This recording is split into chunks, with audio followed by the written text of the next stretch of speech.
So this is unbelievable. The other night I was out playing with these guys, and it came to my attention when we were talking that many of them had not actually seen this movie, and the couple that had were like, yeah, I don't know, Purple Rain, didn't really do much for me. I didn't even think that was possible. I mean, this is about as cool a movie as you get from the 80s, and it's got Prince in it who's cool as shit. It's like saying that they haven't seen the Blues Brothers, or they don't like Spinal Tap, or they haven't seen Rock and Roll High School. Rock, rock, rock, rock, rock. I mean, it is unbelievable. I mean, you've seen the movie, right? What are you talking about? I'm talking to Matt. He's in the control room. I didn't see him, Phil. What? No, I didn't see him. Wait. Hey, Matt, are you there? Phil, get back here. Oh, I'm sure okay, you know. well, whatever. I guess I don't really need an audience anyway. I have them all just firmly planted in my head. Yeah, So no worries. Everyone knows that by now, Phil. If you need any evidence, just check out every other time we're on camera. He's perfectly happy talking to himself.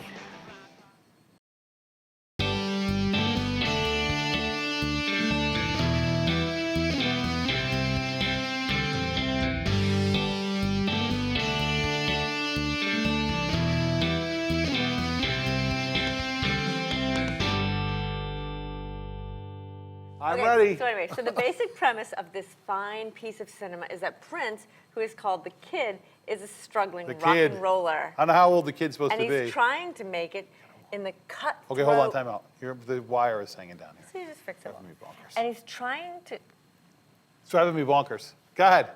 Keep going. The kid. Tell us about the kid. Okay. So, he's the kid. He's struggling rock and roller, and he is trying to make it in the cutthroat world of the Minneapolis music scene. Minneapolis music scene. I tell you, man, I got to make some changes and fast. It's going to affect all the bands, Mars. This is the second time he hasn't shown up, man. I've been telling you he's fucking up. You know what you need to do. You need to get rid of him. I don't understand it. The last 3 bands came out here, went on to be big stars. I thought the Kid was the next one, but now he's blowing it. Plus, he ain't even pulling them in like he used to. He just plays a lot of shit that nobody wants to hear. During most of the movie, I'm obsessed here. So I'm trying to figure out how old the Kid is supposed to be. He lives at home with his parents, and he lives in their parents' basement, you know, because he's the kid. You know. He's the kid. Yeah, I gotcha. And he doesn't seem to have a job. He just sort of scoots around town on his cool-ass motorcycle, wearing all these cool-ass clothes and playing all kinds of cool-ass songs. I mean, that's really, you know, somehow I envisioned my life working out. Yeah, how'd that work out for you? Well, it's just like I envisioned, really.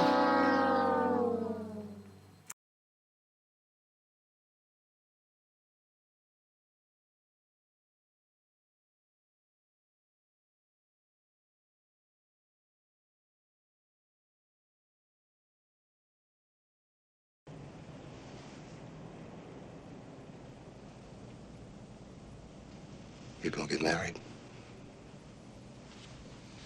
I don't know. Never get married. Oh, that's nice, Phil.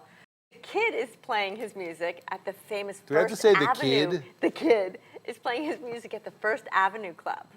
Yeah, and that was apparently a real club, and was an old Greyhound station that they converted into a bus station that they converted into this club, and apparently they recorded the songs like played them, but the Kid and the Revolution played them during the summer when it was like super duper hot in there, and they played. That's why they're all sweaty all the time. Yeah.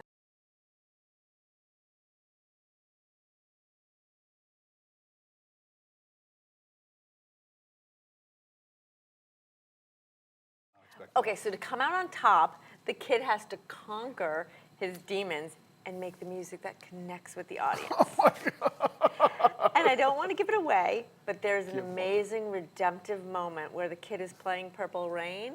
Yeah. And the club owner, Billy, recognizes the Kid's talent.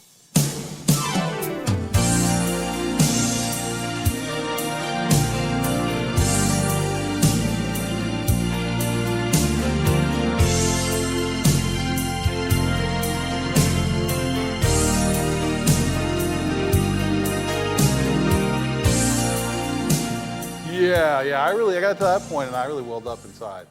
And you know, I know, you know, for the kid, that moment was probably really meaningful and touching. It was really a redemption for him, especially with his rocky relationship with his father. Okay, so this was supposed to be, yeah, I know. Ugh. Sort of a downer. That part was kind of a real downer. And this was supposed to be semi-autobiographical, but I'm not actually sure how much of it was.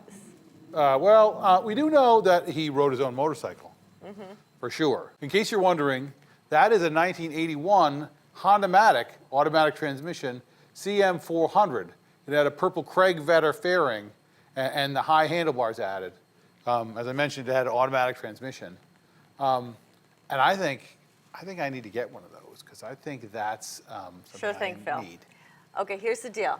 Once you have a hit song and you star in a movie, I have hit songs. I'd be What happy am I doing right now? for you to have a motorcycle. Here we are. I'm ready.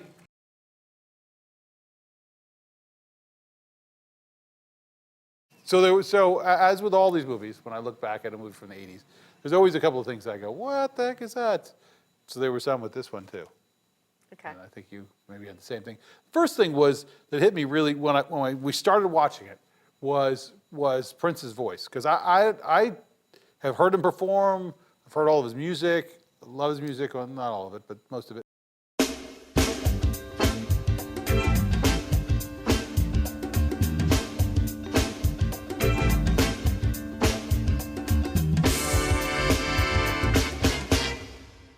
And I don't know what I thought or expected because he's so small. I was expecting maybe some kind of high-pitched. I mean, he's like 5'2", and he weighs like 12 pounds. And I just expected like some little girl's voice. But no, he's got like an actual person voice, man voice. Yeah, he's got the man voice. You can have it back later. I want it back now, okay? Who gave it to you? A person. Male or female? Huh? You're lying. I can tell just by your reaction you're lying. So you gave it to me. It's not yours anymore. I also didn't know that he was a ventriloquist. Yes, that But was a apparently shock he to me. was. Yeah. I hadn't seen that before. You don't need those girls or their stupid music. All you need is me. Man, I don't know. Life's a bitch. I mean, I think the best thing, though, I mean, it's probably not a surprise. You've got the cool clothes, and you've got Prince in the cool motorcycle, and just being cool as shit in the movie. But the best thing really was the music. I mean, it was from beginning to end, it was awesome music. And that dude wrote every single friggin' song in it. So talented. Yeah, I mean, it was like an extended music video. He wrote the songs for his band, The Revolution. He wrote songs for Morris Day and the Time. He wrote the song that his dad sung or played at the piano before he blew his brains out. So, well, not all the way out. And it made it cool to wear puffy pirate shirts. I love it. Yeah, at least for Prince. Authentic, At least for Prince 80s it was. Yeah. Puffy shirt. Okay, so if for some reason you have not seen this movie, Purple Rain. There are people who haven't seen It's it. time you do. If nothing else, it's a memorial tribute to Prince. Yeah, And yeah. his legendary talent. And sadly, in case those of you who hadn't heard of the movie aren't aware, he's died also. So not that just long in ago. case you haven't heard that. Okay, so for me, this is a definite see the movie. Oh yeah, totally. Thank you so much out there for joining us for another edition of Movie Boomerang. Until next time, and you'll see we're going to pop up some polls and some other things. We'd love if you have suggestions about movies we might want to review or bring up. We're also going to post a YouTube playlist of all the songs from the movie on the channel here. So just look for it, I guess, down below or awesome. over around, somewhere around here. And I think that's it. Thanks for coming. Thank you. All right. Are you really going to post a poll? I think you should just say until next time. Well, we can cut that part off. It's there if you want to use it. I'm going to make, that's my intention. I know that's your intention. It's your intention to produce these every 2 weeks. Oh, are we, this where we're going to go? Yeah, this is where we're going. Maybe you should start writing the Once scripts. a quarter. Or editing them or Oh my God, I did something. it.